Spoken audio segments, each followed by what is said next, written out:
Eu sinceramente, eu acho que isso aqui é uma pontinha do iceberg, tá?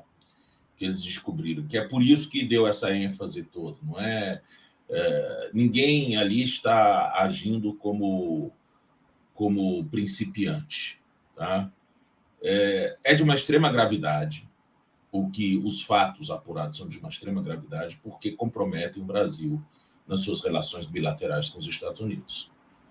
Afinal de contas, um presidente da República viajar para um país amigo, para ingressar no país amigo, se utilizar de um documento falso de vacinação, é um fato extremamente grave.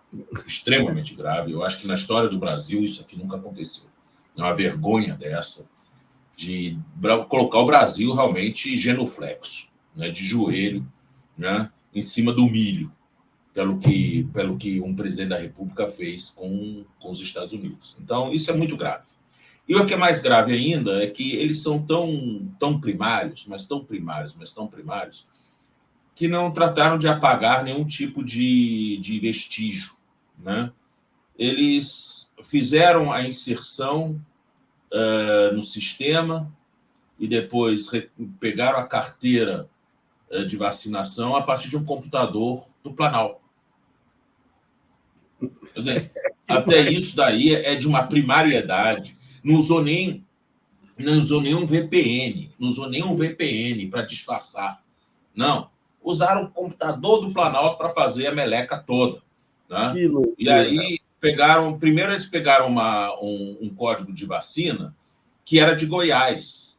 Então não dava para ele ter dito que foi vacinado no Rio de Janeiro com aquela vacina de um lote de Goiás. Então aí foi lá rapidinho, apagou aquela bobagem que fez e botou outro lote de vacina lá. E aí chamou a atenção. Né? Disse assim, como é que é isso? Tira um lote e bota outro lote de vacina? Isso não aconteceu em nenhum dos vacinados. Né? Então tem alguma coisa errada. E aí, então, o SUS começou a ver o que está acontecendo aí. E aí, claro que a seguir entra a Polícia Federal nessa história. Né? Agora, é um fato que uma coisa é você, eu, tá? Comprarmos uma certidão, um certificado de vacinação, que tem aí um monte de pseudo-laboratórios que vendem certificado de vacinação por aí. Você comprar um certificado de vacinação para seu filho poder ir para o passeio de classe. Isso é uma coisa. Outra coisa é um presidente da República fazer uso disso para entrar em outro país. Usando os telefones do palácio. É inacreditável. Chega a ser uma pastelagem, mas uma pastelagem que só pode ter... Quer dizer, ou são extremamente ingênuos, acho que todo mundo é tão bobo quanto eles, né? Ou então é a certeza absoluta da impunidade. Ninguém pode conosco. Agora, gente, vamos pegar aqui. Pega um Pazuello, que era considerado um craque da logística, faz aquela craque da saúde. Pega esse coronel que é chefiar uma área relevante. Mandou oxigênio para o lugar errado.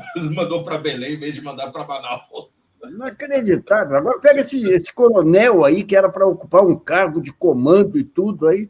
Rapaz, mas como que o Exército se expôs aí de uma maneira... Mas um ponto relevante é que, pelo que se está vendo aí, a investigação dos celulares vai trazer um monte de informação nova. Eu acredito que a verdade é o seguinte: isso era o crime meio para se chegar aos crimes fins.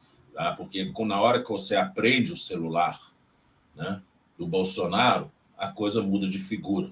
Né? Porque aí existe uma coisa que chama-se encontro fortuito de provas.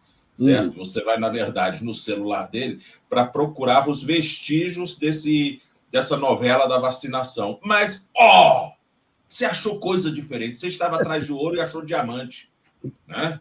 Então, eu acho que é mais ou menos isso que eles estão buscando acontecer, sabe? É achar alguma coisa maior dentro desse celular e pegar o gancho da vacinação. Que é um fato grave, sem dúvida nenhuma. Tá? Mais grave ainda é o fato de que a própria embaixada americana já declarou que isso daí sujeita o imigrante, né, a até 10 anos de pena pela legislação americana. Isso significa o seguinte, que A se verificar que esses fatos são verdadeiros, né? Isso ainda tem que ser devidamente analisado, qual foi vamos dizer, o procedimento de uso desses registros, né? Mas, a ser isso verdadeiro, isso significa que Bolsonaro não vai poder botar o pé fora do Brasil, porque o governo americano vai enfiar ele na lista de circulação vermelha. Em qualquer país que ele for, é pego para ir responder nos Estados Unidos por fraude documental. Aqui a Patrícia Ferma, nossa repórter, ela fez um levantamento.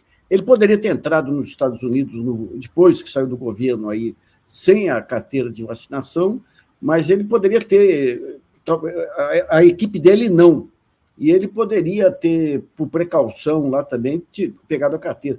Agora, essa ideia de que todo mundo pegou a falsificação e sem o conhecimento dele também é que nem o... É que nem o que ele tomou lá. Que nem as joias. Né? Aí eu não sabia dessas joias. Mas ele não sabe de nada. E a propaganda que ele... quer dizer, o ataque que ele fez também às urnas depois da eleição.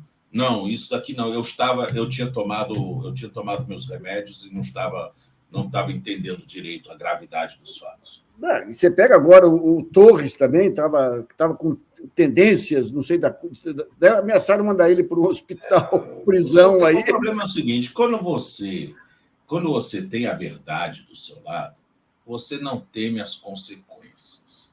Você pega o Lula, né? Ficou lá 580 dias preso, tá? Mas com a certeza absoluta de que a verdade estava do lado dele e que uma hora eles iam reconhecer isso. Lula não entrou nessas crises. Tá? Lula não teve crise existencial na cadeia, não ficou em ataque de choro. Ele ficou, vamos dizer um bom português, ele ficou puto, isso sim. E é justo que ele fica, que isso é um sentimento autêntico, né? Isso não é um sentimento, vamos dizer, daqueles que talvez freudianamente possa se explicar como substitutivo. Não, esse é um sentimento autêntico dele. E ficou porque, afinal de contas, ele preso lá, o irmão dele falecendo, o neto dele também, ele não podendo ir ao enterro, nem isso, depois, e o que fizeram com Dona Marisa, isso tudo mói a pessoa, isso mói, quando você está sendo tratado de forma injusta. Mas eu nunca vi, eu fui visitar o presidente Lula várias vezes em Curitiba, eu nunca vi Lula abatido. Eu vi abatido, sim, no dia que teve aquela coisa do irmão dele, que ele não pôde ir para o enterro, porque o Toffoli disse que o corpo tinha que ir para a polícia, em vez dele ir para o velório, né? Isso foi o único momento que ele ficou realmente abatido, que eu vi ele realmente abatido. Ali foi uma facada nas costas de um amigo, né? Exatamente. Mas, no mais, eu sempre vi o Lula muito forte, muito senhor de si, muito soberano, sabe? Muito diferente desses caras que, desculpa, em bom português, maricas. Né? Os maricas. Né? Nossa, ficam lá. O que fizeram comigo? Todo poderoso, todo forte, ameaçando as pessoas, gritando, chamando o jornalista disso, daquilo, outro, no cercadinho, né? E agora está lá todo... Né? Então, você vê, realmente, quando a pessoa tem um sentimento real, quando a pessoa sabe de que lado está, a pessoa não precisa disso. Agora, quando a pessoa sabe que está escondendo alguma coisa que podem descobrir, né? Aí é aquela coisa de você ver o seu filho, né, de madrugada indo na geladeira pegando sorvete